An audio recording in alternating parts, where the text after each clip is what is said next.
해보자. 봐봐. 내가 맞춰볼게. 너 승현이야. 우와. 지금 가담하시고 선생님이 너네 둘은 어떻게든 구분할 수 있을 것 같은데 선생님이 제일 구분하는 게 서윤이하고 세인이를 구분이 안 돼. 네? 백세인하고 배서연은 구분이 안 돼. 신기하지? 다른 선생님들도 신기하고 나는 걔네들이 구별이 없네. 자, 볼게요. 지난 시간에 했던 일과 에너지 파트 133페이지 붙여요. 뭐야? 수업과 동시에 일어나는 건 무슨 말이야? 졸려요. 이 개놈의 새끼들이! 자, 133페이지에 304번부터 308번까지 중에서 혹시 제가 설명할 거 있을까요? 네. 304번부터 308번까지가 133페이지. 없어. 넘겨도 돼. 자, 그 다음에 134, 135에서 질문. 네. 넘길게요. 136, 137에서 질문. 되겠냐? 여기에 일률이라는 단어도 나오기 시작했어요. 136페이지에 321-2번 일률, 이란 빠르기죠. 한일의 양을 걸린 시간 초로 나눈다 라고 표현했던 이란 빠르기를 얘기합니다. 그걸 우리 일상생활에서 능률 또는 효율이라고 하고요. 연력학에서는 열효율이라고 표현하는 같은 개념, 전기에서는 전력이라고 표현하는 같은 개념입니다. 그런 것들을 일에서는 일률이라고 표현한다. 단위는 와트다 라고 표현합니다. 그 일률은 1초 동안 한일의 양이다 라고 개념 잡으시면 되고요. 만약에 일률이 지하견이? 네. 네. 네. 자, 일률이 50W야. 한국말로 무슨 뜻이야? 이거 한국말로 무슨 말이야? 일률이 50W라는 건 1초당 얼마? 50줄씩 일한다 이 뜻이야. 그러니까 당연히 3초 동안에 할 수 있는 일의 양이 얼마야? 150줄이야. 맞아? 그러니까 200줄에 일을 하려면 몇 초 걸려야 돼? 4초 걸려야 돼 라고 하는 이런 개념을 가지고 있어. 맞죠? 네. 이런 물리는요 해석이기 때문에 단지 그게 얼마야 라는 값에서 끝나면 인거랑 밖에 나가면 칠판 지우개 있어. 가져와. 다시 안 지워놔. 어? 그랬으면 얼마나 열심히 수업하고 가셔. 그럼 너네가 칠판을 지워. 서율 즉 개놈의 새끼. 학원밥을 몇 개월을 먹었는데 이 새끼 어떻게 온 거야? 바로 앞에 있는데. 거기서 뭐 바로 치지? 바람과 함께 사라지고. 3개 줘. 그냥 다 줘. 우리 이거를 어떠냐? 밖에 나가서 저 걷어오는 거 아니야? 아직 걷어오는 거? 진짜 어디가 사? 오, 가져왔네. 선생님 이제 3개에서 총 6개입니다. 우와! 멋지다. 이거 완전 럭키. 야, 너 어디서 훔쳐왔냐? 나도 생각 못하고 이제 가서. 멋지다. 자, 그래서요.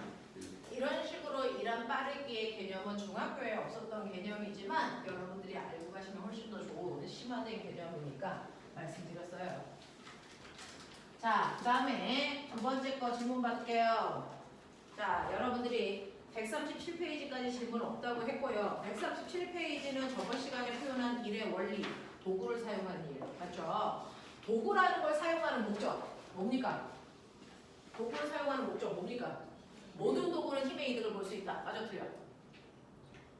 모든 도구는 힘의 이득을 볼 수 있다. 맞아, 틀려? 틀리죠. 왜? 고정도로에는 힘의 이득을 못 보고요. 삼종질에는 오히려 힘의 손해를 봐요.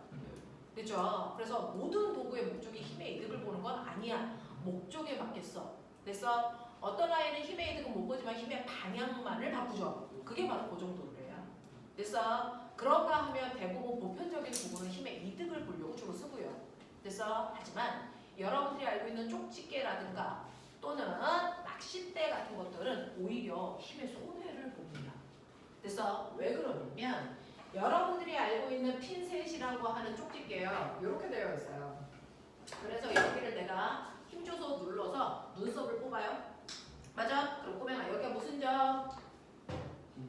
지랄. 여기 무슨 점? 받침점. 내가 여기를 눌러요. 됐어? 여기가 무슨 점? 힘점. 여기가 무슨 점? 눈썹 뽑는 작용점. 요 순서거든요. 그랬을 때 요 길이가 1이야, 요 길이가 1이야. 눈썹 뽑을 때는 20의 힘이 필요해. 그럼 내가 누를 때 얼마의 힘으로 눌러야 돼? 이런 문제야. 맞죠? 됐냐? 그랬을 때요. 여러분들이 알고 있는 것처럼 받침점에서 작용점까지의 길이 대 받침점에서 힘점까지의 길이에 반비례하는 게 힘이야. 기억나니? 그럼 봐봐. 받침점에서 작용점까지의 길이가 얼마니? 2야. 보여? 받침점에서 힘점까지의 거리가 얼마니? 1이야. 맞죠? 그래서 얘는 길이 비가 2대 1이야. 그럼 힘의 비는 1대 2라고. 그러니까 실제로 물체에 줘야 되는 힘보다 2배 많은 힘을 내가 줘야 돼. 이 뜻이거든. 그럼 눈썹 뽑을 때 힘 얼마 필요한데? 20을 작용해야 되는데. 그럼 내가 실제로 줘야 되는 힘은 얼마 커야 돼? 2배 커야 돼. 얼마의 힘 줘야 돼? 40의 힘 줘야 돼. 됐어? 이런 도구들도 있어요. 그러니까 모든 도구는 힘의 이득을 본다라고 착각하시면 안 돼요. 일반적으로는 힘을 줄이는 목적으로 쓰지만 사실은 힘을 더 줘야 되는 도구들도 있더라. 됐어? 네. 그럼 꼬맹아, 힘이요. 실제로 물체에 작용하는 힘보다 2배 많은 힘을 줬어? 이유가 뭘까요? 힘에 손해를 보는 만큼 거리에 뭘 보겠다는 거야? 이득 보겠다는 거야. 되겠어? 그래서 대표적으로 낚싯대가 그렇습니다.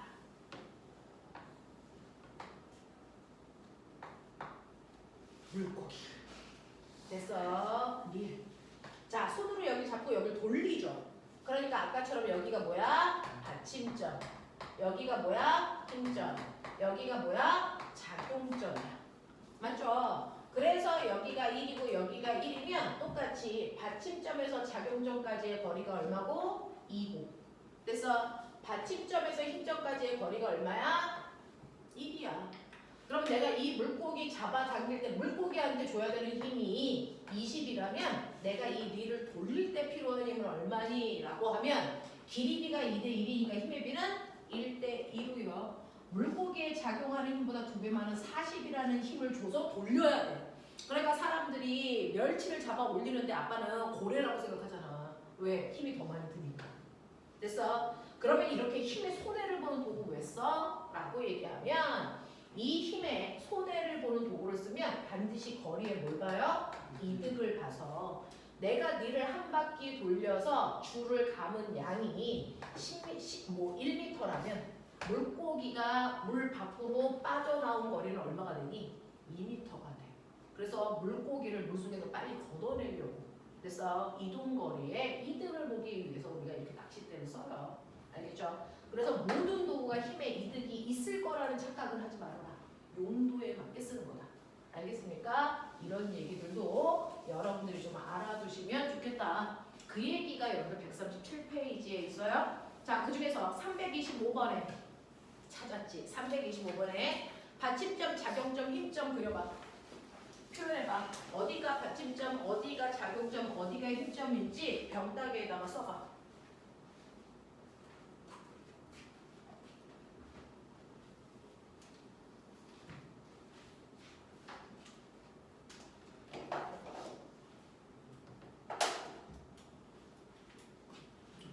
이렇게 병뚜껑이 있고 병이 있어서 여기에 이렇게 병따개로요 얘를 깔 거예요. 이런 식으로. 그랬을 때 보시는 것처럼 여기를 대서 받치고요. 여기 있는 뚜껑을 들어 올리는 겁니다. 이 뚜껑을 들어 올리는 거야. 그러려고 내가 여기다 힘줘. 맞죠? 그러니까 여기가 받침점이고요. 여기가 병뚜껑을 들어 올리는 작용점이 되고 여기를 힘점으로 보면 돼. 그랬을 때 길이 비율을 얼마로 존재하면요. 요 간격이 2, 요 간격이 10 이렇게 줬잖아요. 맞아요. 그러면 모든 길이는 받침점을 기준으로 재요. 받침점에서 작용점 대 받침점에서 힘점까지의 길이비가 몇 대 몇이야? 몇 대 몇이야? 받침점에서 작용점 대 받침점에서 힘점 보여요? 몇 대 몇이에요? 1대 6이에요. 됐어? 그러면 드는 힘의 비율은 몇 대 몇이란 얘기야? 6대 1이라는 거야. 이렇게 돼. 자, 그랬을 때 여기서 뭐라 그랬냐면 병따개를 따는데 240N의 힘이 필요하다면 됐어. 네, 이 병뚜껑을 들어 올리는데 240의 힘이 필요하대요. 여기에다가 줘야 되는 힘이 240이면 나는 여기서 실제로 줘야 되는 힘은 얼마야? 6대 1이니까 얼마? 40N의 힘만 줘도 실제로 병뚜껑한테는 240의 힘을 주는 효과야. 그러니까 힘이 몇 분의 1로 줄어서? 6분의 1로 줄어서 대신에 병뚜껑이 여기서 여기까지 몇 cm 움직인다면 그런 거 나와 있어요? 0.5cm 움직인다면 실제로 병뚜껑을 0.5cm 들어 올릴 때 내가 이동해야 되는 이 손잡이에서 이렇게 움직여야 되는 길이가 얼마야? 이거의 6배 얼마? 3cm 움직이면 되겠네. 이 얘기야. 됐어? 그래서 힘의 이득을 보는 만큼 거리에는 손해를 보는데 그럼 한 일은 어때? 라고 하면 한 일은요. 준 힘에다가 이동한 거리를 곱하면 되니까 실제로 병뚜껑의 한 일은 240 곱하기 0.5 얼마 나올까? 120줄이라면 사람이 한 일은 120 아니죠? 이거 센티미터죠? 그러네요. 네. 그러니까 얼마입니까? 0.12줄이죠? 그러면 사람이 한 일 이것도 밑으로 바꿔야 돼. 그래서 곱하면 얼마야? 0.12줄로 한 일의 양에는 변화가 있다 없다? 없다. 이게 일의 원리. 아시겠어요? 어떤 도구를 사용하더라도 한 일의 양에는 이득을 볼 수 없어요. 라는 얘기 합니다.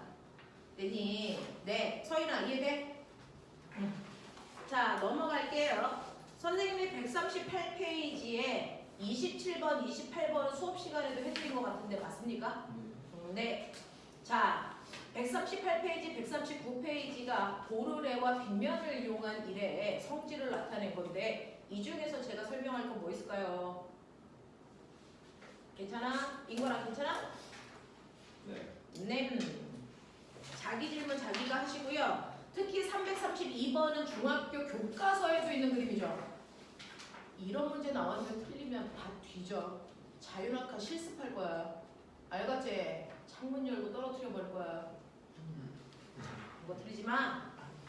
자, 그 다음에 140페이지부터 141페이지까지 질문해봐. 이제부터는 에너지 전환이에요.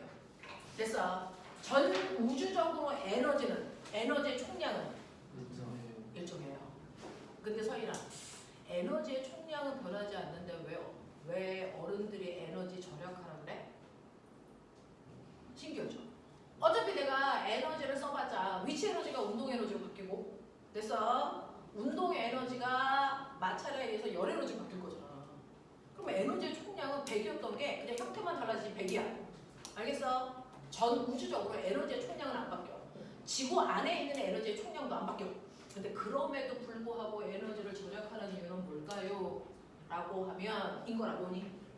사용할 수 없는 열 에너지가 어떤 건지, 그러니까 에너지 방황 과정에서 다시 사용할 수 없는 실현 불가능한 열 에너지가 생겨가지고. 그렇죠.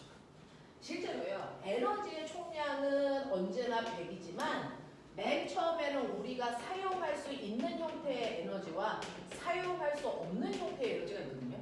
사용할 수 있는 형태의 에너지가 80이고 사용할 수 없는 형태가 20이어서 100이었다고 치면 네가 이걸 자꾸 사용하면 사용할수록 사용할 수 없는 형태의 에너지가 점점 뭐해져요?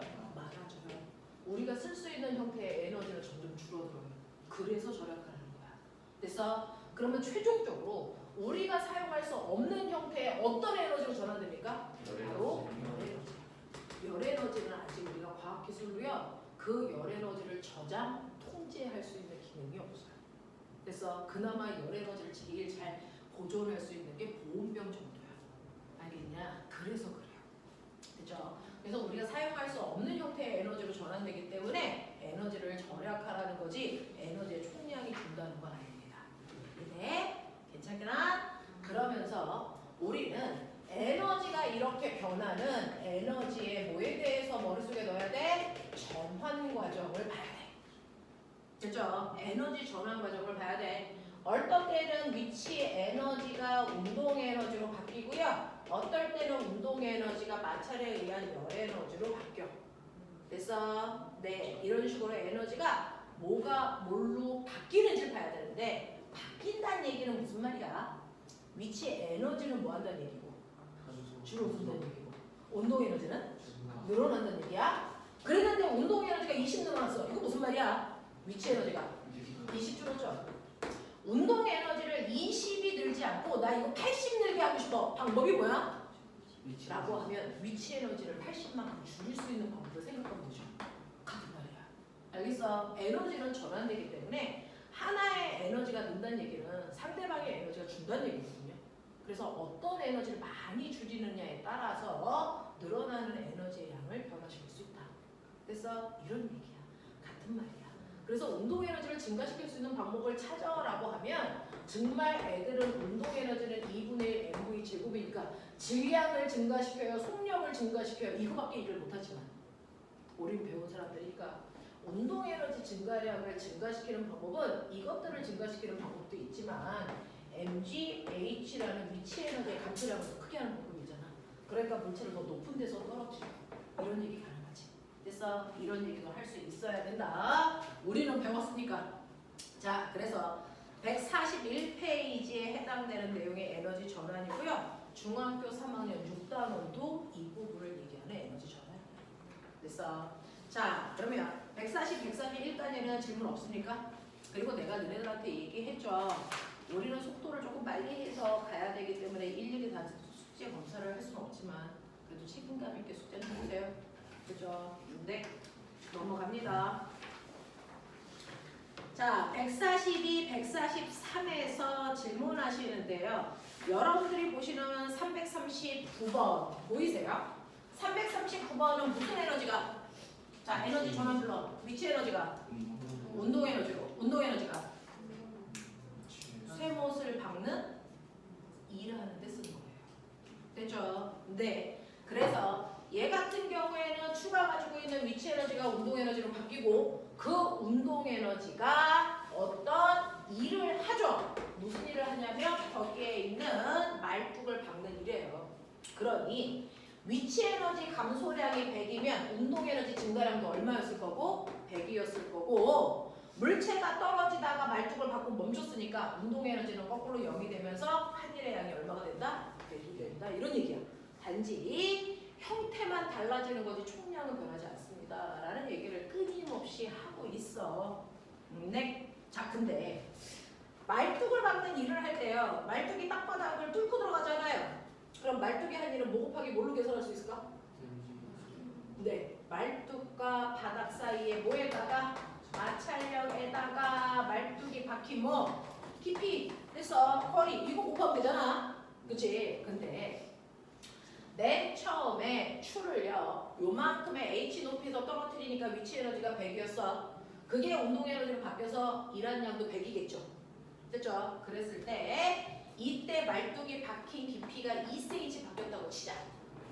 그러면 저는요. 됐어. 위치 에너지를 2배 크게 200으로 해요. 그럼 말뚝이 박힌 깊이는 얼마일까? 위치 에너지가 처음보다 2배 커지면 할 수 있는 일의 양도 몇 배 커져? 2배 커지면 돼요. 그죠? 네. 그럼 박힌 깊이가 얼마일까요? 한 일이 2배 커져야 돼? 그러면 이거 곱한 값이 2배 커진다는 얘기잖아. 박힌 깊이가 얼마일까요? 정확하게 4cm로 얘가 2배 커져. 라는 얘기는 수학을 배웠죠. 이 새끼가 2배 커지면 얘 값은 변했니 안 변했니? 안 변한다는 얘기예요. 됐죠? 네. 실제로 마찰력은요. 물체와 바닥 사이의 거칠기에 의해 결정되기 때문에 여기 위에서 추가, 여기서 떨어지던 더 높은 데서 떨어지던 얘 마찰력은 바뀌어 안 바뀌어? 절대 안 바뀌어. 알겠어? 그래서 마찰력은 변화가 없이 일정하기 때문에 얘 위치 에너지가 2배 커져, 3배 커져 이거에 따라서 뚫고 들어간 깊이만 바뀌는 거야. 마찰력은 변하지 않아. 알겠어? 이런 얘기야. 이렇게도 중학교 3학년 내신이기도 합니다. 자, 142, 143에서 질문 없어? 몇 번? 344번이요. 라고 하는 건데 저 물질이 가지고 있는 다양한 양들이 있어요. 물질이 가지고 있는 다양한 양들이 있어. 질량, 무게, 부피, 속력, 속도, 가속도 엄청나게 많은 물리량들이 있겠죠. 그 물질이 가지고 있는 다양한 양을 싸잡아 우리가 물리량 이렇게 표현하는데요. 물리량은 크게 둘로 나눠요. 물리량은요, 크게 방향을 가지고 있는 물리량이냐 아니면 방향하고 상관없는 물리량이냐에 따라 나눕니다. 그 중에서요, 꼬맹아, 이동거리는 방향 상관 있어 없어? 없어요. 이거 없어. 변이는 있어요. 방향이 상관 있어요. 속력은 방향이 있을까 없을까? 없어요. 없어요. 속도는 있어요. 있어요. 되겠어? 네. 그럼 질량은요? 없어요. 없어요. 온도는요? 없어요. 없어요. 에너지는요? 방향이 있을까 없을까? 있어요. 병신들 빨리 얘기해. 어떤 거야? 둘 중 하나입니다. 제가 말씀드릴게요. 중학교 1, 2, 3학년에서 배운 모든 물리량 중 방향을 신경 써야 되는 건 힘밖에 없습니다. 중학교 1, 2, 3학년 때 교과서에서 배운 물리량 중에 방향이라는 걸 갖는 물리량은 여러분들 힘밖에 배운 적이 없어요. 그러면 우리가 중학교 3학년 때 힘을 뺀 나머지 물리량은 무조건 방향이 없는 것이라는 겁니다. 그러니 중학교 3학년 때 배우는 1과 에너지도 방향이 있을까 없을까? 이 방향 무관하다는 겁니다. 됐죠? 우리가 배우는 1과 에너지도 방향이라는 거를 따질 필요가 없는 값이야. 멋진 말로 이걸 뭐라 하니? 스카라. 방향이 있는 걸 뭐라 그러니? 라고 하거든요. 그래서 방향을 신경 쓸 필요가 없는 값이 에너지야. 운동 에너지, 위치 에너지, 열 에너지 다 방향이 없단 말이야. 1도 방향이 없어. 되겠어? 자, 그래서 여러분들이 보시면 그림과 같이 물체 3개 A, B, C가요. 서로 다른 방향으로 운동하고 있을 때 높이는 똑같이 H입니다. 그러면 높이가 같다는 얘기는 뭐가 같다는 얘기야? 위치 에너지가 같아요. 그러니 A와 B와 C가 갖는 위치 에너지는 모두 다 H만큼이고요. 이 새끼들 질량도 같다 그랬어요. mg, h, mg, h, mg, h의 위치 에너지를 가져. 됐어? 그리고 얘네들이 갖는 운동 에너지도 구할 수 있는데 그걸 구해서 더하면 역학적 에너지라는 게 나와. 맞지? 그러면 운동 에너지는 어떻게 구하는데? 2분의 1 m v 제곱에서 이 v의 정체는 병신, 속력, 에너지는 방향이 없다 그랬잖아. 됐어? 그래서 얘는 방향 상관없이요. 위쪽으로 2의 빠르기로 던졌어요. 앞으로 2의 빠르기로 던졌어요. 아래로 2의 빠르기로 던졌어요. 라고 얘기를 해도 운동 에너지를 구할 때는 뭘로만 구해? 요걸로만 구해. 방향은 신경 써? 안 써? 안 써. 이런 뜻이야. 맞아? 방향에 따라 크기가 달라지지 않아. 이런 얘기야. 그러니까 무조건 여기다 2의 제곱만 집어넣으면 돼. 됐어? 위로 던져도 아래로 던져도 앞으로 던져도 2분의 1 m 2의 제곱 2분의 1 m 2의 제곱이란 말이야. 됐어? 그러면 운동 에너지 값도 다 어때? 같아. 맞지? 그럼 위치 에너지 같고 운동 에너지 같네? 그럼 얘네들의 역학적 에너지 어때? 다 같아. 알겠어? 이런 얘기거든요. 그러니 여러분들이 이 물체의 역학적 에너지의 크기를 비교해라. 위와도 월도 다 같아요 라고 얘기하시는 게 맞아요. 근데 이렇게 했을 때 여러분들이 착시가 일어나는 일은 뭐냐면 이렇게 같은 높이 H에서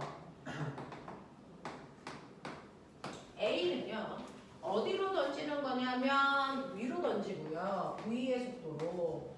자, B는 앞으로 던지고 V의 속도로, C는 아래로 던져요. 그래서 A, B, C인데요. 나 궁금한 게 있는데 그렇다면 바닥에 닿을 때 속력은 누가 제일 빠를까? 속력이 누가 더 클까? 바닥에 닿는 순간의 속력은 이 공은 이렇게 올라가 어디까지 올라가? 속력이 0 될 때까지 올라가. 속력이 0이 될 때까지 올라갔다가 밑으로 훅 하고 떨어지죠. 됐죠? 그래서 바닥에 닿기 직전의 속력이 얼마냐고 묻는 거야. 그랬더니 이 새끼가 바닥에 닿기 직전의 속력이 10이었다고 치자. 됐어? 그러면 이 새끼는요. 앞으로 던졌기 때문에 포물선을 그리면서 이렇게 떨어질 거 아니야. 그러면 이때 여기 닿기 직전의 속력은 얼마일까? 얘는 아래로 떨어져서 쿵 하고 떨어지겠지. 얘 속력은 얼마일까? 이 얘기 한 겁니다. 그럼 바닥에 닿기 직전의 속력은 A, B, C 중에 누가 제일 빠를까? A요. 일 것 같죠? 다 똑같아요. 왜요? 공기 저항이 없기 때문에 역학적 에너지 못해요? 더 준대요. 아시죠? 그러니까 얘네들이 이 지점에서의 위치 에너지와 운동 에너지를 더해서 역학적 에너지를 구했더니 다 100이었다고 치자. 다 100이었어. 그러면 얘가 바닥에 닿는 순간에는 무슨 에너지 있니? 바닥에 닿는 순간에는 운동 에너지밖에 없어. 그러니 얘네들은 모두 다 바닥에 닿기 직전에 운동 에너지의 크기가 다 얼마여야 된다? 다 100이어야 돼. 맞죠? 근데 2분의 1 m 바닥에 닿기 직전의 속력의 제곱인데 어차피 2분의 1 m 똑같아요. 2분의 1 m 똑같아요. 근데 값도 같아야 되니까 속력이 더 어때야 됩니까? 같아야 돼요. 근데 마치 A가 제일 빠른 것 같은 느낌도 들고요. 오히려 저는 C가 빠른 것 같아요. 라는 느낌도 들어요. 차이는 뭘까요? 얘네들이 떨어질 때. 시간. 뭡니까? 바닥에 닿는 시간입니다. 그죠? 누가 더 빨리 떨어져? C입니다. 밖으로 던졌으니까. 그래서 C는요. 아래로 던졌으니까 속력이 10이 될 때까지 걸리는 시간이 대단히 짧아요. 그죠? 네. 그래서 얘는 2초 만에 바닥에 나왔어요. 뭐 이렇다면. 됐죠? 네. 그 다음 누구요? B. B요. B는요. 조금 더 시간이 걸려서 속력이 10이 돼요.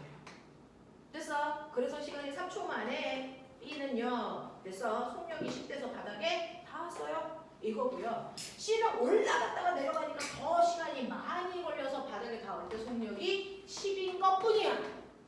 알겠어? 그래서 바닥에 닿을 때까지 걸리는 시간이 다른 것뿐이죠. 바닥에 닿을 때 속력은 위아더 월드 어때야 된다? 같아야 된다. 납득합니까? 잊지 마. 하겠어? 이런 얘기야. 인걸 이해됐어?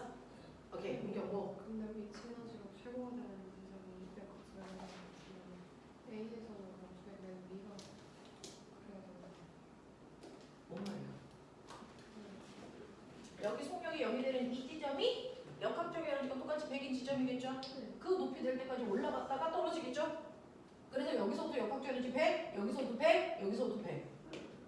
근데 다른 애들은 제가 위치 에너지가 다른 애들은 그 H 같은 매체에서 더 올라가는 자, 얘는 더 올라가는 게요. 얘가 가지고 있었던 운동 에너지가 무슨 에너지가 될 때까지? 위치가 될 때까지 올라가. 됐어? 그래서 다시 그 위치 에너지가 운동 에너지가 될 때까지 내려온 것 뿐이야. 근데 얘는 내려오면서요. 됐죠? 얘 운동 에너지가 위치 에너지가 될 때까지 내려가? 아니요. 그냥 속력이 점점 빨라지니까 여기에 남아있는 위치 에너지가 운동 에너지가 될 때까지 그냥 내려오는 것 뿐이야. 이해돼? 네. 역학적 에너지의 값은 변화가 없어. 속력은 다 똑같아요. 되겠죠? 하시겠어요? 이런 얘기입니다. 자, 그래서 346번에 인거라 너는 몇 번이라고 했어? 아니, 뭐 물어봤죠? 344번에 너 몇 번이라고 했어? 저희가 오답이랑 찍었을게요. 네. 너의 오답이 뭐였어? 2번이요. 2번이요. 그죠? 네. 속력이 인거리를 A가 제일 빠를 것 같아요. 더 높이까지 올라갔다 떨어지니까요. 라고 하는데 실제로 높이까지 올라가는 건 A 순간에 가졌던 운동 에너지가 위치 에너지로 돌아갔다가 됐어? 다시 그 점으로 오면 속력 똑같아져. 됐어? 그리고 나머지 위치 에너지가 운동 에너지로 바뀌는 과정으로 떨어지는 거 다 똑같은 거야. 되겠어? 네. 그래서 다르게 나올 때 속력 같습니다. 라고 하는 거는 사실은 이 문제는 모근 중학교에서 내신으로도 나오는 문제입니다. 되겠어? 머릿속에 넣어. 자, 144, 145에서요. 질문. 그 중에서 제가 349번 번지 점프를 문제 풀어봐 드렸죠. 네. 됐죠? 네, 이런 문제들을 좀 기억하시면 좋을 것 같고요. 그 다음에 347번 보이세요? 347번이요. 자, 그림은 가나다는 같은 높이의 밑줄쳐 정지. 그래서 속력이 얼마였다고? 그러면 그 지점에서 무슨 에너지만 있었어? 위치 에너지. 누가 더 커? 다 똑같아. 그러면 걔네들이 바닥에 내려왔을 때 감소하는 위치 에너지량이 어때야 돼? 같아. 그럼 바닥에 닿을 때 속력 어때야 돼? 신기하게 같아요. 어떤 애는요, 이 높이에서 그냥 뚝 떨어지는 자유 낙하를 해서 바닥에 닿기 직전의 속력이 10이었어요. 근데 어떤 애는 마찰이 없는 경사면에서 내려올 건데 경사면의 모양이 다양합니다. 어떤 애는 경사면의 기울기가 일정한 경사면을 불러 내려오고요. 어떤 애는 경사면이 그 그림에 없는데 이런 경사면을 통해서 내려올 수도 있어요. 그렇죠? 어떤 애는 경사면이 이렇게 되어 있는 경사면으로 내려온단 말이야. 이렇게 A, B, C 경사면의 모양이 달라. 근데 바닥과의 마찰은 없다고 치자. 마찰이 없다고 친다는 얘기는 무슨 에너지가 보존되는 거야? 역학적 에너지가 보존되기 때문에요. 자, 다 여기에 멈춰있기 때문에 위치 에너지 똑같은 값을 가져. 그래서 어떤 경로를 통해서 내려오더라도요. 감소하는 위치 에너지의 값이 어떻습니까? 같죠? 그러니까 바닥에 닿을 때 속력은 어떻습니까? 뭐가 다를까요? 네, 바닥에 닿을 때까지 그 속력이 10이 될 때까지 걸리는 시간만 달라요. 그럼 꼬맹아 누가 제일 빨리 나올까? A일까 B일까 C일까? A가 빨라요. 왜 빠를까요? 오, 사이클로이드 알아. 그래서 실제로는요. A는 맨 처음에 급경사죠. 급경사기 때문에 처음에 가속도가 뭐합니까? 시간에 따른 속도 변화량 가속도 알죠? 가속도가 급격히 증가했다가 점점 뭐합니까? 완만해져. 그래서 속력이 얼마가 돼? 10이 돼. 이때까지 걸린 시간이 얘는 2초라면. 됐어? 네. 그랬을 때, 네. B 같은 경우에는 이렇게 내려와서 속력이 10이 될 때까지 걸린 시간이 3초. 됐어? 네. C는요. 처음에는 경사가 완만하니까 속도가 처음에는 천천히 늘어. 그러다가 경사가 급해지니까 급격히 늘어서 속력이 10이 될 때까지 걸리는 시간이 5초라는 거죠. 알겠어? 이렇게 돼. 이해되냐? 이렇게 돼요. 그래서 처음에 속력 변화가 급한 아이들이 그래서 속도가 급격히 빨라지다가 10이 될 때까지 오기 때문에 바닥에 닿을 때까지 걸리는 시간이 제일 짧아요. 자, 그래서 이렇게 된 곡선면을 타고 내려오는 걸 우리가 이 면을 사이클로이드라고 해요. 그래서 이 사이클로이드 면을 통해서 내려올 때가 가장 빠른 속도로 바닥에 내려올 수 있는 경로고요. 이 경로로 내려오고 있는 아이가 독수리요. 독수리가요. 바닥에 있는 쥐 같은 먹이를 잡으려고 내려오잖아요. 독수리가 하강할 때 경로가 이렇게 안 내려와요. 독수리 이렇게 내려옵니다. 그래서 왜? 빨리 먹이를 채워가요. 알겠냐? 이겁니다. 뭐죠? 그리고 우리나라 한옥에 옛날에 그래서 기와 알아요? 그래서 네, 그 기와 모습이 이 모습이에요. 왜 이렇게 만들었을까요? 비가 오면 빨리 떨어지라고. 그래서 고여있는 불의 양이 적게끔 해서요. 그래서 지붕이 무너지는 걸 방지하려고 이렇게 만들었대요. 우리나라 조상들이 머리가 이렇게 좋습니다. 되겠냐? 이렇게 좋아요. 그럼 꼬매는 여기서 내려올 때 여기까지 오는데 이쪽을 있다고 치죠. 됐어요? 여기서 내려오면 여기까지 오는데 왼쪽 올까요? 얼마가 얼마지? 2초. 여기서 여기까지 내리면 몇 초입니까? 2초요. 2초 걸린다. 이게 뭔지 알아? 진짜 흉 보여요? 진자가 왔다리 갔다리 진자라고 얘기하지 말고 바이킹이라고 얘기하면 더 낫겠습니까? 됐어? 네, 시계추 운동이요. 시계추가요 이렇게 되어 있어서 됐어? 진폭을 크게 해서 여기서부터 출발해서 갔다리 왔다리 해서 여기까지 올 때 걸리는 시간과 자, 내가 진폭을 작게 해서 여기서부터 갔다리 왔다리 할 때 걸리는 시간과 얘를 여기다가 놓고 갔다 올 때 걸리는 시간 이거 어떻다고요? 같다고요. 진자의 주기는 진폭하고 무관합니다. 그래서 이 사이클로이드 면을 타고 내려오다면 여기서 여기까지 내려올 때요 가속도가 워낙에 빠르기 때문에 여기서 여기까지 내려올 때 걸리는 시간. 그래서 여기서부터는 여기서 출발해서 여기까지 내려올 때 가속도가 붙는 게 여기서 요만큼이에요. 가속도가 작아요. 그래서 거리는 짧지만 가속도가 작기 때문에 시간이 아까 여기서 내려오는 거랑 똑같은 거예요. 여기서 내려와도 그렇습니다. 알겠어? 네. 그래서 진자는요 진폭하고 무관하게 주기가 같다라는 걸 그래서 설명할 수 있는 게 사이클로이드 면이라고 돼요. 알겠냐? 이런 것들입니다. 이런 거를 자소서로 쓴 친구들이 있어요. 진자의 주기는 진폭이랑 무관한 이유가 뭘까? 근데 이거는 여러분들이 수학에서는 미적 정도를 해야 사이클로이드에서 걸린 시간을 증명할 수 있거든요. 그런 식으로 증명합니다. 알겠어? 네, 이런 것들. 그래서 그것과 관련된 347번 문제는요. 여러분들이 사고로 푸는데 실제로 이건 수능에서 물투 과정에서도 나오는 문제입니다. 이미 이런 것들이야. 과학은요. 사실은 선행과 심화와 이런 구분이 별로 없는 거. 되겠죠? 네. 넘어갈게요. 모르는 거 있으면 빨리빨리 질문하시면 됩니다. 헷갈리는 게 352번이 350. 안 들려. 350. 다 잘못했으니 뭐야? 352번은요. 답이 뭐라 그랬죠? 일사하고 아니었는데요? 자, 그 답이 틀렸어요. 352번은 교재에 있는 답이 틀렸어요. 이거 옳지 않은 게 뭐였죠? 1, 2, 3 1, 2, 3으로요. 옳지 않은 거 3개가 아니고 옳은 거 3개 찾는 겁니다. 문제가 좀 그래요. 네, 문제 자체가 잘못 나온 거예요. 아니, 문제를 만든 건가요? 아니 아, 네. 잘못된 거 찾아라는데 잘못된 게 1, 2, 3번이요. 됐죠? 운동 에너지와 위치 에너지랑 합은 항상 보존된다? 아니죠. 그래서 마찰 같은 거 있으면 보존되지 않아요. 그 다음에 에너지는 항상 보존됨으로 무한정으로 사용할 수 있다? 아니죠. 우리가 쓸 수 없는 형태의 에너지로 전환되기 때문에 무한정으로 쓸 수 있는 거 아니다라는 얘기요. 됐죠? 네. 그래서 1, 2, 3으로 보시는 게 맞습니다. 답이 잘못 나온 문제였어요. 자, 그래서 여기까지는 여러분들이 중학교 내용을 다지기 한다 생각하시면 되고, 그 다음에 여러분들 146페이지부터요. 창의 문제는 나중에 선생님이 방학 동안에 다시 한번 보여드리더라도 여기에 있는 개념 심화 정도는 다른 반들은 풀고 있습니다.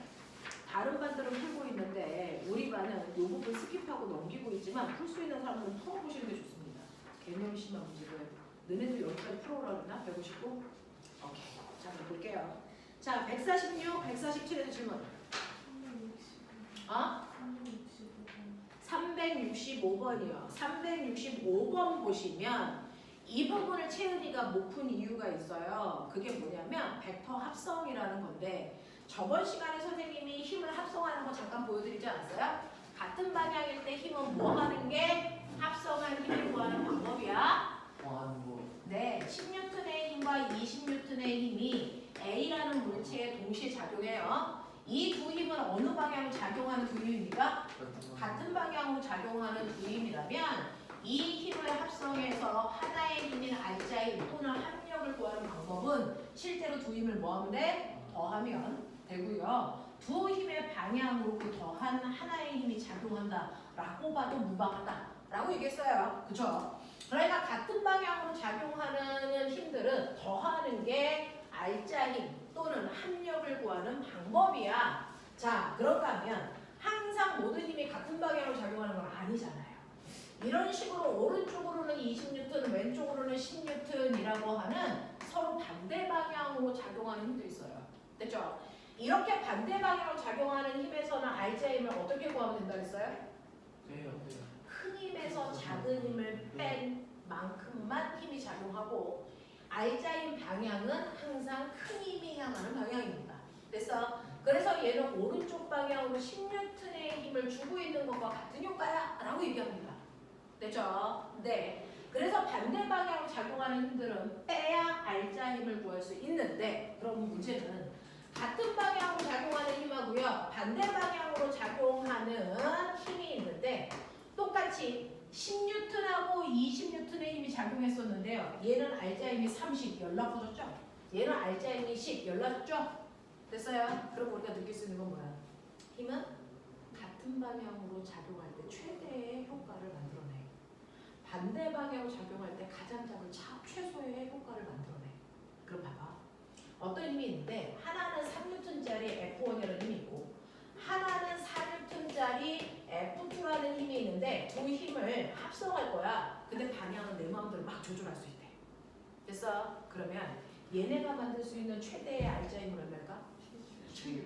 두 개가 같은 방향일 때. 됐어? 그래서 이게 만들 수 있는 최대의 효과는 7N까지 만들 수 있고 최소의 효과는 얼마일까요? 두 개가 반대 방향으로 작용할 때 만들어지는 힘 1N을 만들 수 있죠. 그래서 얘네가 만들 수 있는 힘의 범위는 1에서부터 7까지 만들 수 있고요. 이때 이 힘의 크기는 두 힘이 이루는 각도 차이예요. 그렇죠? 그러면 두 힘이 이루는 같은 방향이라는 건 두 힘이 몇 도? 몇 도? 반대 방향은 몇 도? 180. 그렇죠. 반대 방향 180도고 같은 방향 0도일 때가. 그러니까 두 힘이 이루는 각도가 0도일 때가 최대의 효과를 만들어내고요. 두 힘이 이루는 각도가 180도일 때가 최소의 효과라면 이제 아시겠어요? 힘이 이루는 각도가 커지면 커질수록 알자 힘의 크기는 무엇이다? 작아집니다. 똑같은 힘을 주더라도. 됐어. 그러니까 어떤 물체에 4N이라는 힘이 있고 3N이라는 힘을 줄 건데 요 각도가 30도일 때와 이 각도가 60도일 때와 이 각도가 90도일 때와 이 각도가 120도일 때 알자 힘의 크기가 누가 크냐라고 물어본 거야. 이젠 되겠어? 됐어. 1번, 2번, 3번, 4번 중에 어떤 게 알자 힘이 제일 크게 나올까요? 당연히 1번입니다.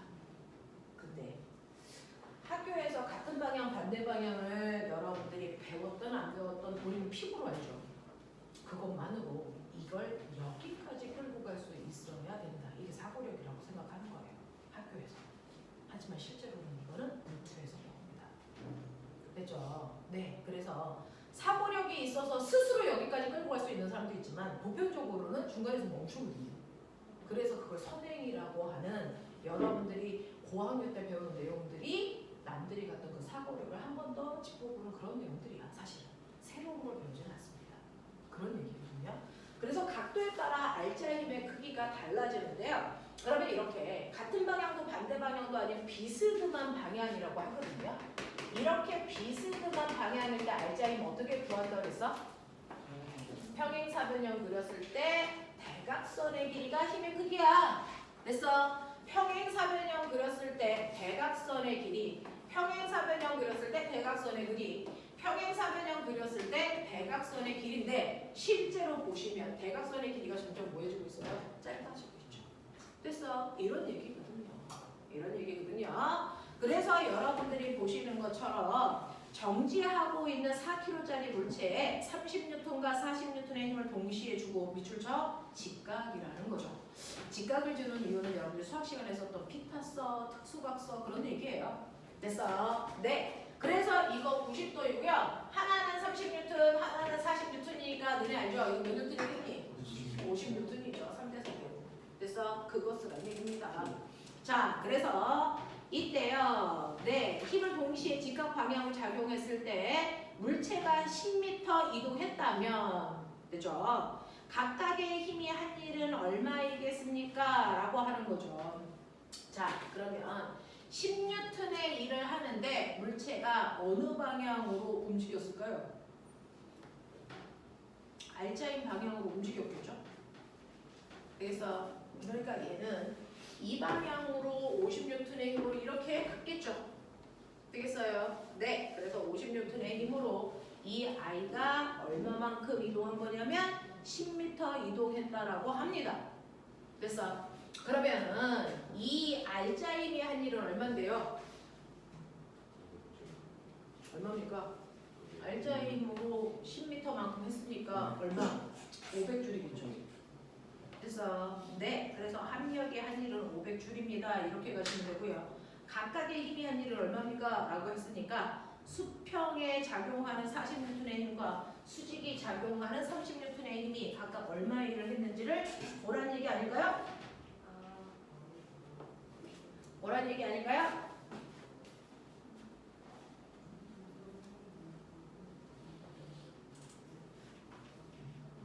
이건 어떻게 구했을까요? 구한 사람들은? 각각의 힘이 한 일이 500입니까? 각각의 힘이 한 일이 500입니까? 가까우면 어떻게 써야 되지?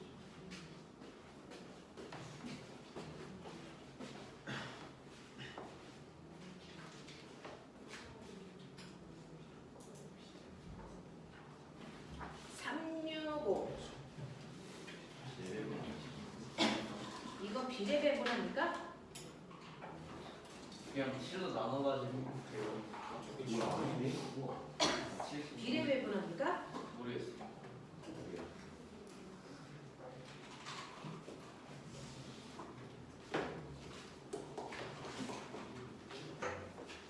자, 보면은 알짜긴 방향으로 10m 갔다지.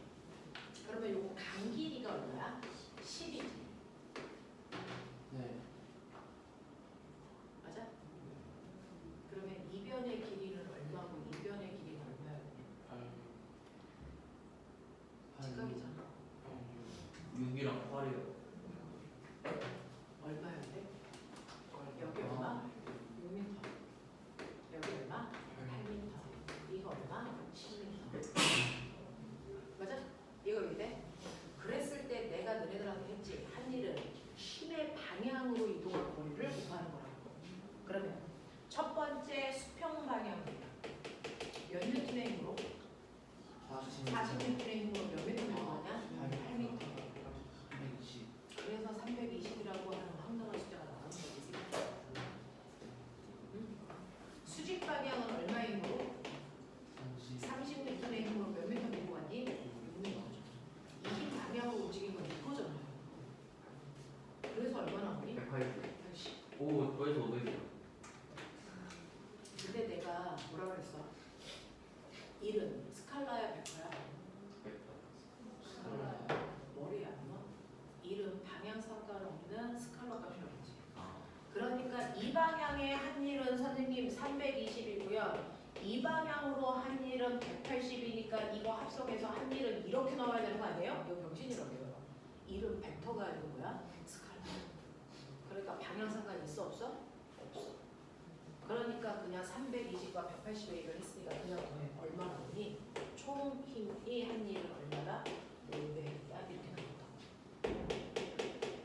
여기서 네 이렇게 가져야 돼요.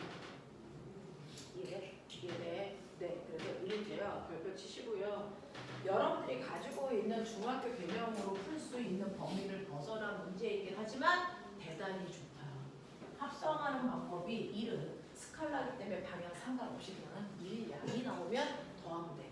에너지도 방향 상관없이 그냥 나오면 더하면 돼. 알겠습니까? 이런 것들. 자, 그래서 이렇게 여러분들이 정리할 수 있다. 그래서 이런 문제들을 질문해 주셔야 제가 설명하거든요. 그래서 쓸데없는 질문이 좀 많지만 누구나 다 하는 문제인데 걔 혼자 틀렸고 그런 문제도 어쩔 수 없이 어차피 입시는 나 혼자 하는 거니까 질문하는 거 맞지만 365번 같은 경우에는 여러분들이 해주시는 게 맞습니다. 서로를 위해서 질문해 주셔야 돼요.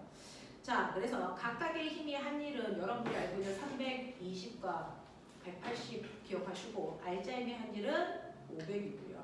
각각의 힘이 한 일과 합력의 한 일은 어떤 관계가 있습니까? 얘네들은 무슨 관계가 있습니까? 스칼라 관계. 그래서 각각의 힘이 한 일을 더한 값이 알짜임의 한 일과 같습니다. 라고 얘기하시면 되겠죠. 그냥 더하시면 됩니다. 넘기죠. 148, 149에서 질문해봐. 370, 373, 370, 73. 3하고 6? 네. 네. 자, 3번하고 읽어볼게요. 어제 370도 3개. 자, 370, 373, 376 이렇게 세 개예요. 자, 지금 여기는요. 싸그리다 도구를 사용한 일로 중학교에서는 볼 수 없는 문제예요. 그러니까 중학교 심화의 개념이고 사실은 여러분의 선배들은 수업 시간에 다 배웠던 얘기입니다. 자, 보시면요. 370번 보죠. 자, 얘는 도르래죠. 그 중에서 무슨 도르래이니? 구량도르래랑 음식도르래. 고정도르래와 움직도르래가 하나씩 연결되어 있는 형태입니다. 그래서 이렇게 되어 있고 여기에 물체가 있는데 나는 여기를 잡아당겨요. 이런 얘기예요. 납득해요. 그 중에서 그림과 같이 고정도르래, 그림과 같이 두 개의 도르래를 장치해서 무게가 300N인 물체를 들어 올릴 건데요. 그래서 잡아당긴 길이가 6m일 거예요. 그래서 300N짜리 물체를 매달아서 A점에서 B점까지 잡아당긴 거리가 6m야. 이거거든요. 그렇죠? 네. 자, 그래서 이때 상황에 대해서 한 일이 얼마인지를 구해봐 라고 했는데 가로를 읽으셔야죠. 이때 69번의 가로와 70번의 가로의 차이점을 읽어보세요.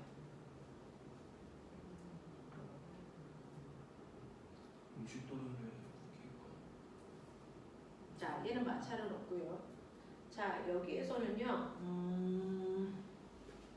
지금 여기는 도르래의 무게를 다 준 건가요? 자, 일반적으로는 우리가 중학교 때 배웠을 때는 도르래의 무게가 없거든요. 여러분들 안 배웠지만. 근데 여기서 도르래의 무게를 뭐 하기 시작합니까? 주기 시작한다는 게 문제죠. 이 도르래 한 개당 무게가 얼마다? 3N이 있다고 치자. 이렇게 되면 이제 이건 엄청나게 심화가 되는 겁니다. 도르래 무게가 있을 때. 그러면 저는 이 실을 잡아당길 때요. 얼마만큼의 그래서 무게를 들어 올린다고 생각하면 될까? 이 실에 매달려 있는 건 몇 뉴턴이 매달려 있니 실제로? 303뉴턴입니다. 그죠? 이 물체도 매달려 있고 얘도 이 실에 매달려 있고요. 그럼 얘는요? 아니죠. 얘 천장에 매달려 있어서 그 정도로의 무게는 실에 영향을 주지 않아. 그래서 실제로는요. 여기에 매달려 있는 물체는 303뉴턴짜리 물체가 매달려 있어. 그렇지? 근데 303뉴턴짜리 물체가 이렇게 아래로 잡아당기는데 내가 위로 들어야 되는 최소한의 힘도 얼마야? 303이야. 근데 실이 몇 가닥 있어? 두 가닥이기 때문에 두 가닥으로 나눠서 들으면 되죠. 그러니까 얼마? 그러니까 얼마 힘을 주면 되니? 이 힘의 2분의 1만큼만 힘 주면 돼? 맞아요? 그러니까 얼마의 힘이 들까요? 151.5N의 힘을 주면 되죠. 그래서 물체의 무게의 절반만큼만 힘 주면 돼. 됐죠? 그러면 힘의 이득을 봤으니까 거리에 뭐 본 거야? 손에 2배 더 긴 길이를 잡아당겨서 몇 미터야? 6미터야. 됐어? 내가 힘을 줘서 당긴 거니까 6미터죠. 그럼 실제로 물체가 올라간 거리는 얼마일까요? 3미터입니다. 이해돼? 이해되겠어? 그러면 사람이 그래서 힘을 줘서 한 일은요 얼마겠습니까? 얼마입니까? 909줄. 그래서 네 여기 있는 물체와 도르래가 한 일도 얼마입니까? 909줄 이거죠. 근데 이 일은 사실은 찢어야죠. 얘는 물체하고 도르래를 합해서 909죠. 그러면 물체가 한 일은 얼마니? 300뉴턴짜리가 얼마 올라간 거니까? 3m 올라간 거니까 물체가 한 일은 얼마? 900. 됐어? 도르래가 한 일은 얼마니? 3뉴턴짜리가 3m 올라간 거잖아요. 얼마? 9줄. 그래서 합쳐서 얼마가 나온 거야? 909가 나온 거야. 알겠어? 이런 얘기거든요. 자, 그렇다면 이때 6m 잡아당기는 동안 자, 한 일은 909줄이지만 그 909는 물체가 올라가면서 한 일과 도르래가 올라가면서 한 일을 각각 더한 값이 909야 라고 하는 거고요. 이때 혹시 물체가 한 일은 얼마냐? 그럼 900이라고 써야 돼요. 도르래가 한 일은 얼마냐? 그러면 9 써야 돼요. 그렇죠? 네, 여기서는 그냥 실을 잡아당기면서 한 일이니까 909라고 쓴 것뿐입니다. 알아듣겠죠? 자, 정리하시고 저는 73번 갑니다. 이거 저번 주에 누가 저한테 와서 질문해서 제가 해드린 경험이 채은이었어? 아니었어? 네. 자, 그러면 373번 보시면요. 373번은 도르래처럼 생기기도 하고 아닐 것 같기도 한 이상한 모양이 있는데 이렇게 되어 있어. 여기에 중심이 있다. 그 중심에 작은 바퀴, 중간 바퀴, 큰 바퀴라고 하는 반지름이 다른 바퀴 3개가 있어. 그래서 근데요. 한꺼번에 입어보려고 하면 복잡하니까 2개만 있는 축바퀴, 얘네들을 축바퀴라고 불러요. 작은 바퀴 있고 큰 바퀴가 있다고 칠게요. 그래서 그랬을 때 작은 바퀴 쪽에 물체를 매달아 놓고요. 저는 긴 바퀴에 있는 실을 잡아당기면 이 실 때문에 긴 바퀴가 돌면서 서로 축이 같으니까 작은 바퀴도 같이 돌아요. 작은 바퀴가 돌면서 이 실이 감기니까 얘가 올라가는 거예요.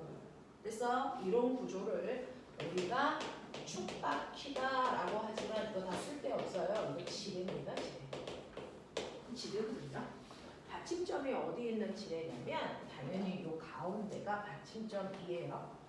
그래서 자세히 보시면 이거 이렇게 되어 있죠. 여기가 작용점, 받침점, 힘점 이 구조예요. 보여? 그랬을 때요. 작은 바퀴와 큰 바퀴의 길이비가 1대 2라고 치면 보이죠? 힘의 비율은 어떻습니까? 2대 1이라서 여기에 100N짜리를 매달면 저는 얼마의 힘만 주면 돼요? 60N의 힘만 주면 되고요. 제가 이 실을 2m 잡아당겼다는 건 얘가 얼마 감겼다는 얘기예요? 1m 감겼다는 얘기입니다. 그렇죠? 이런 얘기거든요. 촉바퀴예요. 그죠? 그러면 거기서 잘 보십시오. 짧은 바퀴 쪽에 물체 매달리고요.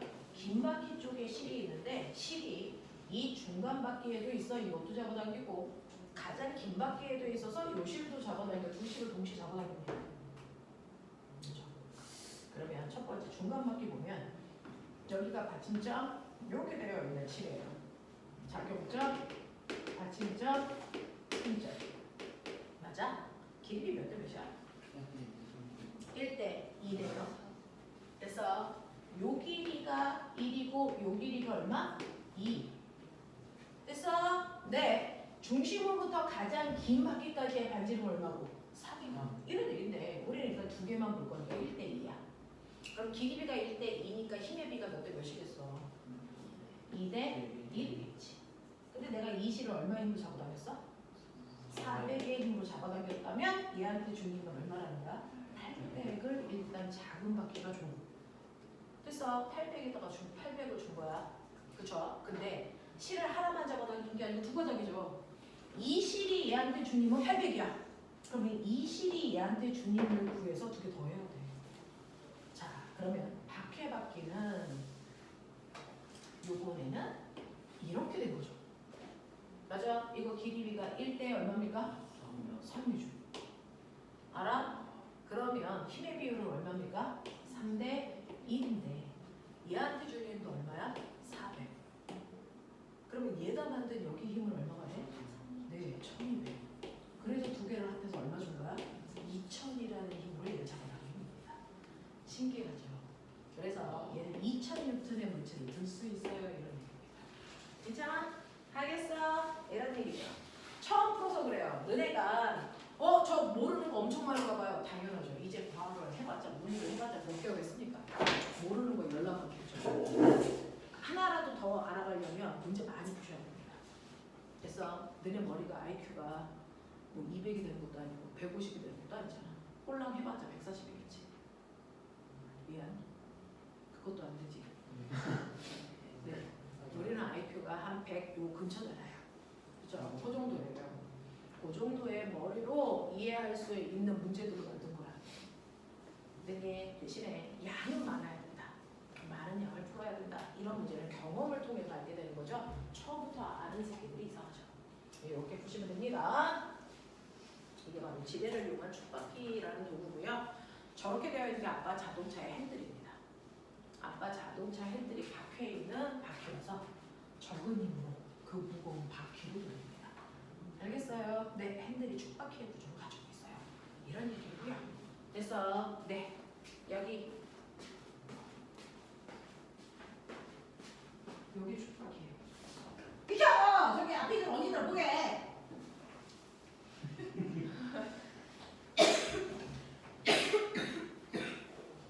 이게 큰 바퀴. 이거 돌리면 안에 있는 작은 바퀴가 돌아요. 그래서 그 힘으로 이렇게 돌리는 거예요. 알겠어? 이렇게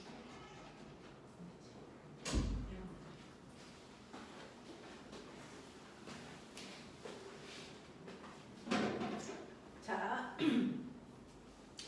그 다음에요. 마지막 76번 보시면 물체 A, B가 질량을 어쩔 시구리 뭐라고 했어요. 질량을 무시할 수 있는 도르래 오른쪽 그림과 같이 연결되어 있고 A의 무게가 40N인데 B가 낙하지 않으려면 B의 최대 무게는 얼마여야 되겠습니까? 라고 하는 거고요. 단 빗면과 물체 A 사이의 마찰력은 20이라고 치자라고 하는 마찰력의 크기도 줬어요. 자, 보시는 것처럼요. 이런 식으로 빗면이 딱 그 정도로 연결되어 있고요. 자, 물체 이렇게 되어 있고 여기 실이 이렇게 내려와서 여기 옹집도로에 이렇게 연결되어 있는 이런 그림이겠죠. 자, 그 중에 40N짜리 물체이고요. 요거 5고 요 새끼 3이고.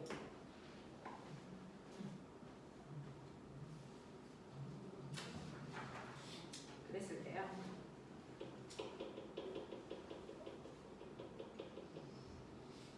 여기에서 B가 낙하하지 않으려면 얘가 안 내려가면 여기 물체가 여기 있구나.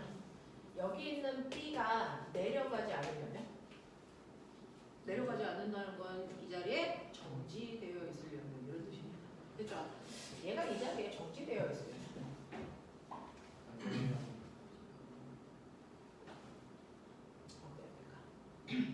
정지되어 있으려면 보면은 이 실이 얘를 잡아당기는 힘이나 이 실이 얘를 잡아당기는 힘이 그게 어때야 돼? 그렇다.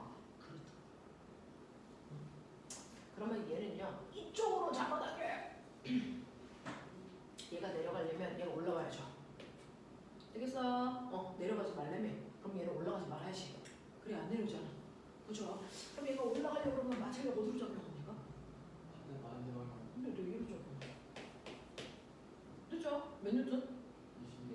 20뉴턴. 그리고 하나 더 알아? 물체를 이렇게 경사면에 놓으면 물체는 무조건 아래로 내려가려는 힘이 mg 싹 내려간 세타만큼 생겨. 기억나? 네, 이 새끼 mg가 얼마라고? 40. mg 싹 내려간 세타만큼 경사면에서 무조건 아래로 내려가려는 힘이 작용해. 근데 mg라는 물체의 실제 무게가 얼마라고? 40. 사인 세타는 뭐야? 입변물의 높이. 보이냐? 네. 그러니까 밑으로 내려가려는 힘이 얼마예요? 24N도 있어. 맞아? 맞아? 이해돼? 그럼 결국은 아래로 내려가려는 힘이 얼마 만들어지니? 44N의 힘이 만들어져. 이해되죠? 그러면 얘가 아래로 내려가려는 힘이 44니까 내려가지 않으려면 실이 당겨줘야 되는 힘도 얼마야? 최소 44야. 최소 44야. 되겠어? 네. 자, 그러면 실이 한 가닥이니까 여기서 들어올리는 힘도 얼마? 이거 44. 근데 실이 몇 가닥이야? 두 가닥. 이 실도 얘를 들어올리는 힘이 얼마야? 44. 그럼 결국은 밑에 매달려 있는 아이는 얼마여야 돼? 88N. 됐어? 라고 하는 아이가 매달려 있어야 되는 거죠. 됐어? 네. 88보다 무거워지는 순간 뭐하냐? 이 새끼 내려가. 됐어? 88보다 가벼워지면 올라오겠죠. 됐어? 그래서 얘는 최대 88N까지만 매달 수 있어요. 되겠니? 이런 얘기입니다. 넘어가자. 필요한 거 메모.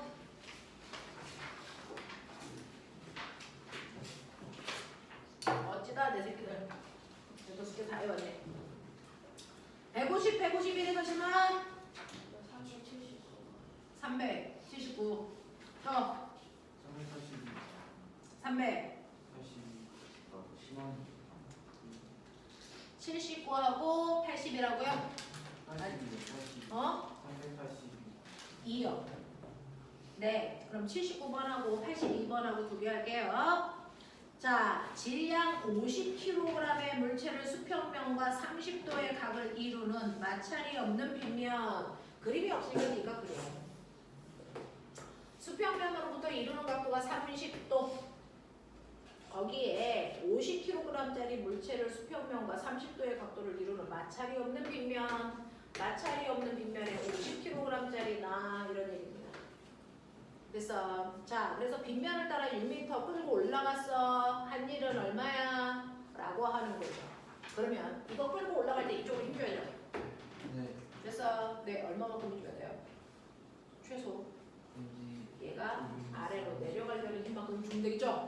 아래로 내려가려는 힘이 얼마라고요? mg 싹 내려가 세타. 그러니까 mg 싹 내려가 세타만큼 힘줘야 돼.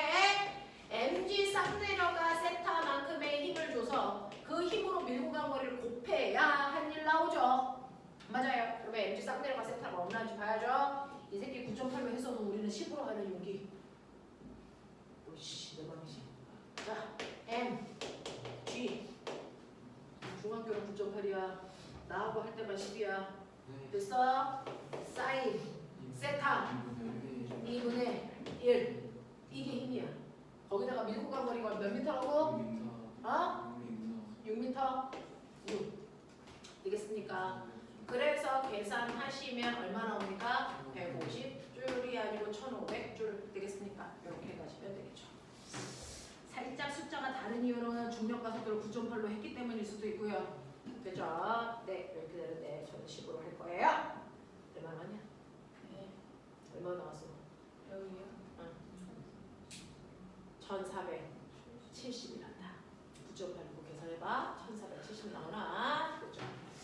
자, 그 다음에 82번 보시면 정지하여 있는 물체 10kg의 물체를 기울기가 30도인 빗면을 따라 됐습니까? 우리는 항상 물리에선 특수각밖에 안 쓰니까 30, 45, 60 요것만 기억하면 돼요. 사인, 코사인. 자, 30도의 빗면을 따라서 끌어올릴 때 200줄의 일을 했다면 이라고 합니다. 이번에는 한 일을 주고요. 이 새끼는 10이래. 그래서 네, 10이라고 하는 물체를 끌어올리면 당연히 여러분들이 보시는 것처럼 10 곱하기 중력과 속도 10 곱하기 사인 세타가 2분의 1 되겠습니다. 자, 거기다가 밀고 간 거리는 모르니까 네모 이렇게 해서 계산하는 일이 얼마 나온다고요? 200. 그러면 200이 나오려면 이 거리가 얼마야 되니? 4. 그죠? 그럼 밀고 간 거리가 3m네? 이런 얘기 하는 거야. 지름. 자, 그랬을 때 이렇게 끌고 갔을 때 최종적으로 물체의 속력이 4였다면 위치 에너지의 증가량은 얼마였겠습니까? 라는 얘기입니다. 되겠어? 신기하죠? 신기하죠? 이런 문제도 나와요. 자, 끌고 갔을 때 요게 이렇게 끌고 갔어? 그러면 사람은 물체에다가 힘을 줘서 일을 했죠? 그러면 사람이 해준 일만큼 얘는 일을 받았죠? 무슨 에너지가 생겨야 돼요? 그래서 네, 일을 받았으니까 얘는요 당연히 받은 일만큼 에너지가 생겨야 됩니다. 됐죠? 그 중에서 생기는 운동 에너지가 얼마인지 볼까요? 운동 에너지 구하는 거 2분의 1 곱하기 m 됐죠? v 제곱 맞아요? 그럼 계산해봐. 얼마 나와? 80만. 근데 이 새끼가 한 일이 얼마래? 200이래. 됐어? 그러면 얘는 잡아당기면서 일을 해주면 당연히 물체는 속력이부터 운동에너지도 생기고 바닥으로부터 높은 곳으로 올라가죠? 위치 에너지도 생기죠? 그러니까 사람이 한 일이 바로 물체의 에너지가 되는데 어떤 에너지가 됩니까? 경사면에서는 운동 에너지와 무슨 에너지가 된다? 위치 에너지가 된다. 그 중에서 사람이 한 일이 200이니까 얘가 갖게 되는 에너지도 200이야. 그러니까 얘가 가지고 있는 운동 에너지를 80만큼 갖게 된다면 위치 에너지는 얼마 생겨야 돼? 120이 생겨야 되거든. 위치 에너지는 M, G, H인 거죠.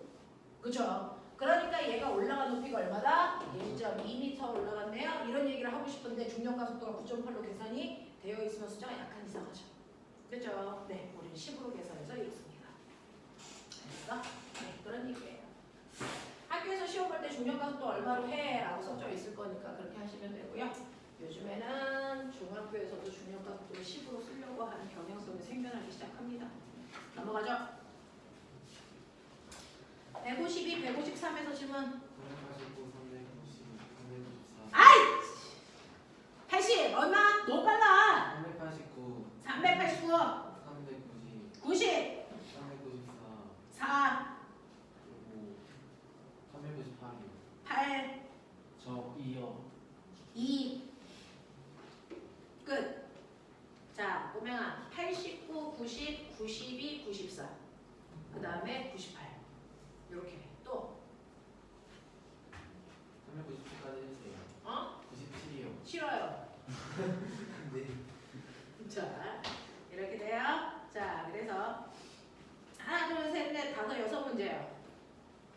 5분 안에 할 수 있는지 보고요. 못하면 날릴 거야, 이 새끼들아. 자, 가자. 질량이 500인 자동차가 수평면 직선 도로 위를 달리다가요. 브레이크를 밟아서 40m 미끄러진 후에 정지.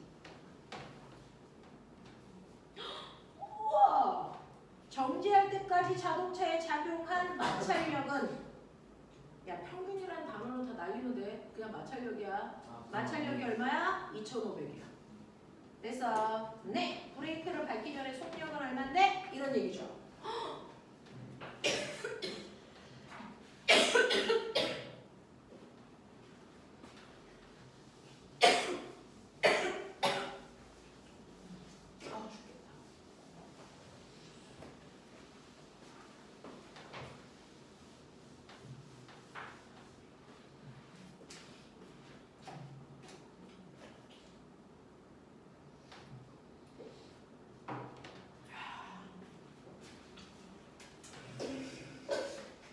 저거 돌게 안 돌게. CCTV. 저거 돌아가요. 네. CCTV 녹화가 돌아가요. 그래서 교무실에 앉아 있으면 자꾸 상담실에서 전화 와요. 원장님 뭐 좀 해주세요. 이렇게 자꾸 전화 와요. 그래서 CCTV 없는 곳을 찾아다니고 있어요. 보고 있어요. 어디가 오나. 거기가 있으려고요. 자꾸 찾아서 전화를 해요. 자 보시면 질량이 500인 자동차가 직선도로 위를 달리다가 브레이크. 맨 처음에 이 새끼 속력이 얼마인지 모르거든요. 그래서 이 자동차가 막 달리다가 비싸 보이죠? 엄청 비싼 차. 이 새끼가 막 달리다가 브레이크를 걸어. 그러면 여러분들이 알고 있는 것처럼 속력이 0이 될 때까지 이렇게 오르는 속도가 일정하게 줄어든다 생각하시면 돼요. 그죠? 자, 그랬을 때 맨 처음에 속력이 얼마인지는 모르겠지만 브레이크를 걸어서 밀고 거리가 얼마라고? 40m? 그런 느낌이었어요. 그죠? 40m 밀고 갔다. 자, 그렇다면 얘가 브레이크를 걸어 점점 속력이 줄어들어 0이 될 때까지 얘가 간 거리가 얼마냐면 요 거리가 40m 갔어요. 그럼 이때 우리가 생각해야 되는 거야. 맨 처음에 브레이크를 걸기 전에 뭐 있었는데? 운동 에너지. 그래서 브레이크를 거는 순간 멈췄다는 건 운동 에너지가 없어졌다는 얘기잖아. 그거 다 어디 갔어? 마찰력. 그렇죠. 마찰이 안 돼. 됐습니까? 네. 자, 물체가 밀려가는 거예요. 밀려가면서 바닥과의 마찰이라는 게 작용해서 마찰이 한 일로 전환된 것뿐입니다. 그러니 마찰이 한 일과 물체가 가지고 있었던 운동 에너지의 값이 모여지면 같아지면 저 자동차는 멈춰요 라는 겁니다. 이 또한 에너지의 전환입니다. 작년에 나왔던 세종 한성 문제가 에너지 전환이라고 늘 말씀드려요. 그만큼 중요합니다. 자, 그래서 보시면요. 얘는 마찰이 한 일이니까 당연히 마찰력 곱하기 밀구간 뭐였니? 거리. 이때 마찰력이 얼마니? 2,500. 밀구간 거리는 얼마니? 40. 그러면 한 일이 얼마입니까? 만. 하나, 둘, 셋. 맞잖아요? 아니야? 100, 10만. 단식, 100, 1000만, 10만. 그죠? 이만큼의 일을 했다는 얘기는 운동 에너지도 얼마여야 된다? 10만이어야 된다. 라는 얘기겠죠? 그러니까 여러분들 빨리 구하시면 속력 나오겠죠? 됐어? 2분의 1 MV제곱. 알겠습니까? 그래서 구하시면 됩니다. 자, 그 다음에 90번 보여드릴게요. 90번 보시면 질량이 80g. 펄쩍지근하죠? 우리가 쓰는 단위는 뭔데? 킬로그램인데. 그래서 그람 단위로 계산하는 거 없습니다. 단위 확인하세요.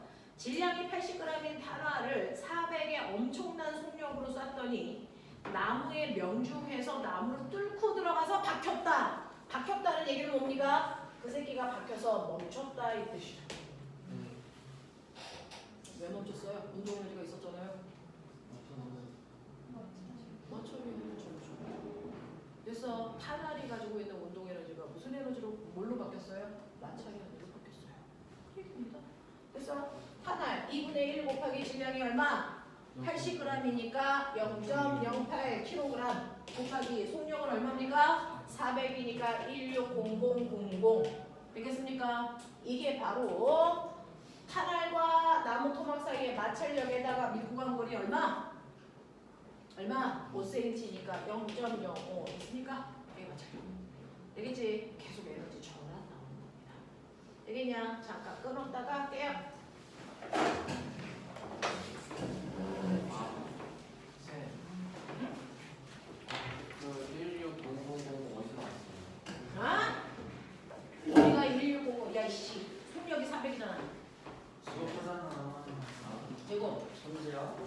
천재야. 그래?